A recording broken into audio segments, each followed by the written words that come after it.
Okay, so not too long ago, I asked someone how they were doing, just in passing, and they said, fine, just busy.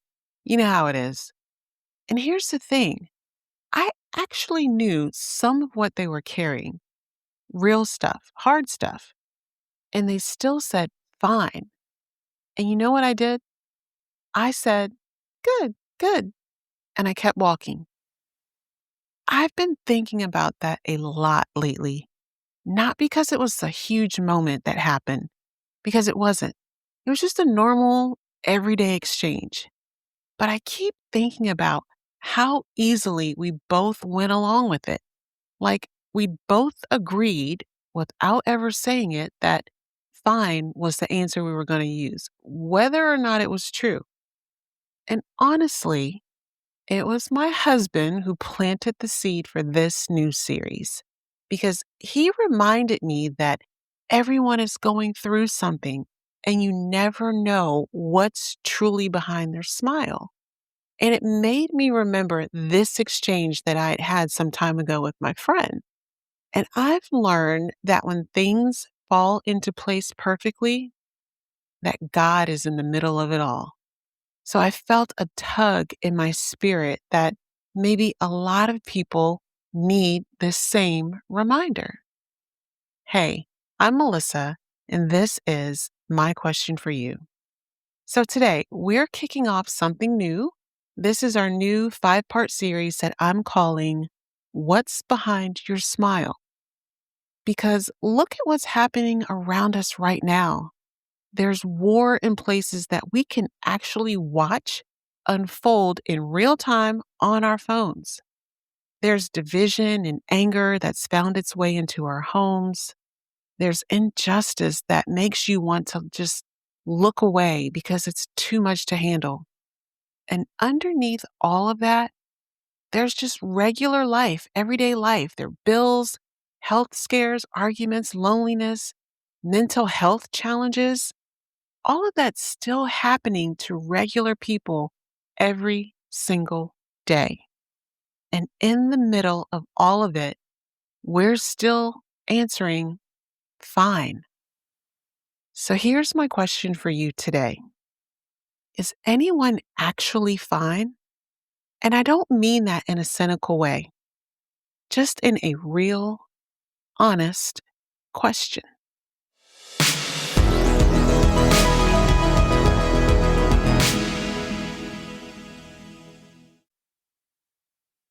I think we all know someone like this. Every photo they're in, they're smiling. On vacation, Monday morning, hard week, easy week, doesn't matter.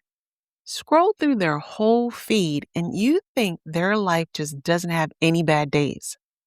And if you're honest, there's a small part of you that wonders about that, right? Not in a suspicious way, just can anyone actually be that fine, that consistently?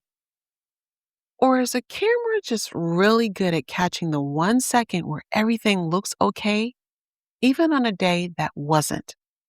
Because most of us know what it's like to smile for a photo when you're in the middle of something that you didn't put in the caption. You smile, the picture gets taken, and 5 minutes later, you're right back in whatever you were actually carrying. The photo doesn't lie exactly. That smile was real for that 1 second. It just isn't the whole hour or the whole day or the whole week that you've been struggling through. So when we look at somebody else's constant smile and think, must be nice, we're probably doing the same thing to them that we do to ourselves, assuming that the picture is the whole story when it's really just the 1 second that someone was willing to show. Good days and heavy days aren't always opposites. Sometimes they're the exact same day. And if we're honest, most of us have been on both sides of that photo. The one smiling while something quietly is wrecking us underneath inside where no one can tell. And then also the one who's scrolling past someone else's photo, assuming everything's fine because a smile is all we can actually see. Fine is fast. The truth is slow. And most conversations just don't have room for slow. And the more I've sat with that, the more I've started to notice this isn't just me. I think it's probably all of us, right? At some point in time, we've gotten so good at this, almost too good. We can carry something heavy and still hold a conversation, still show up to work, and still smile in that photo. On the outside, everything checks out, everything looks great. But on the inside, something's being held together by sheer willpower, by faith and by prayer. And I don't think this is just a personal habit. I think it's a little bit cultural too, right? We live in a world that rewards looking like you have it all together. No one's handing out praise for saying, actually, you know what? I'm struggling. Things are hard right now. Things aren't easy. Life isn't good. So we learn without anyone teaching us directly that fine is the quick, easy response for a normal conversation. Think about the people you'll actually talk to this week: the cashier, your coworker, your kids, parents, friends, someone in your small group or Bible study who always seems to have it together. Maybe one of them is grieving something they haven't told a single person about. Someone else is terrified about money and how they're going to pay the bills, but they would rather die than admit it out loud. There's someone in that group who's lonely, even in a house full of people. And at least one of them is just worn out from watching the world fall apart, one headline at a time. And almost all of them will answer fine if you ask them how they're doing. That's not a criticism of anyone. It's just where we are. We've all learned the same reflex. So let me take you to a story in scripture. You may know this one, but stay with me because I think we usually stop at one verse too early. There's a moment in 1 Samuel 16 that speaks right into what we're talking about today. God sends the prophet Samuel to find the next king of Israel, and he ends up at the house of a man named Jesse. Jesse brings his oldest son out first. He's tall, strong, exactly what you'd picture when you picture a king. Samuel takes one look and thinks, this has to be the one. This has to be him. But God stops him and says, do not consider his appearance or his height, because I have rejected him. The Lord does not look at the things people look at. People look at the outward appearance, but the Lord looks at the heart. Samuel goes through 7 of Jesse's sons that day. 7 good-looking, capable options. And God says no to every single one. Not because something was wrong with them, but because Samuel kept judging by what he could see, and God was looking somewhere else entirely. That's the whole story in one line. People look at the outward appearance. God looks at the heart. And we do the same thing Samuel did, just in smaller ways, every single day. We look at someone's smile and assume that's the whole story. We look at our own reflection some mornings and think, I look fine, so I must be fine. But God was never interested in the outward appearance to begin with. He was already looking past it at the part no one else gets to see. There's another verse that sits right next to this one for me, and I want to bring it here because I think it changes what this actually feels like. Psalm 139, David writes, you have searched me, Lord, and you know me. Before a word is on my tongue, you, Lord, know it completely. Before a word is on my tongue.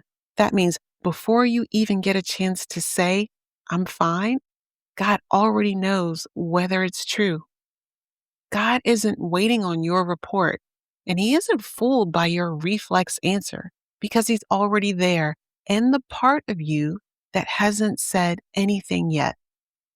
And here's what strikes me about this. It's not something to be afraid of. It's something to rest in. Because if God already knows, you're not risking anything by being honest. You're not going to surprise God. The only person that honesty might actually surprise is you. So let me slow down here because I think it would be really easy to take this in a direction that I don't want it to go. This isn't a guilt trip. I'm not trying to convince you that saying fine makes you a fraud. That's not what I'm saying. Most of us say, I'm fine because it's efficient, not because we're lying. No one has time to unpack their whole week at the grocery store checkout. That's normal. That's just being a real person. What I'm asking about is something narrower and honestly a little more gentle. It's whether fine has become the thing you say to God too. Whether you've gotten so used to managing how you come across to people that you've started managing with God as well, even though He's the one person who was never asking you to. That's the whole shift that this series is about. Not fixing your life, not confessing everything to everyone, but just telling God the truth in a place where the truth is always safe. And that's really the whole reason that I wanted to do this series. So let me give you a quick map of where we're headed. Over the next few weeks, we're going to sit with what's actually behind the smile for a lot of us. The shame we're afraid people would see if they really knew us. The grief we've stopped saying out loud because it's been too long, we think we should be over it by now. Or the loneliness of carrying something and feeling like no one noticed. And by the end of this series, my hope is that fine isn't the only answer you know how to give, at least not to God. I hope you'll take your pain and your brokenness to God in sincerity and in truth. So, before we wrap up, I want to give you something small to carry into this week. Don't try to overhaul anything you're doing, and please don't feel pressured to start telling everyone the truth about everything. That's not the invitation that I'm extending to you today. I just want you to notice your go-to response. This week, when you catch yourself saying, fine, just pause for 1 second and ask yourself, is that actually true? You don't have to change your answer out loud. Just let yourself know the real one. Just sit with in your spirit how you're actually feeling at the time and just be real with it. And if you have your journal nearby, write this down. If I weren't allowed to say fine, what would I say instead? This one stays between you and God. Doesn't need an answer yet. It just needs to be honest.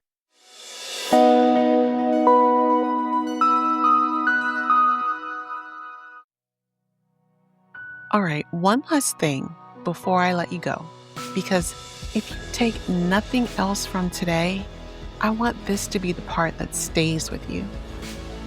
You don't have to pretend you're fine for the one who already knows you're not. That's not permission to fall apart in public. It's an invitation to stop performing in private, at least with God, because He already sees what's behind your smile. There's nothing for you to prove. So if this one landed for you, I hope that you would send it to someone who might need to hear it too. And until next time, keep asking, keep listening, and remember, you don't have to be fine to be loved by God.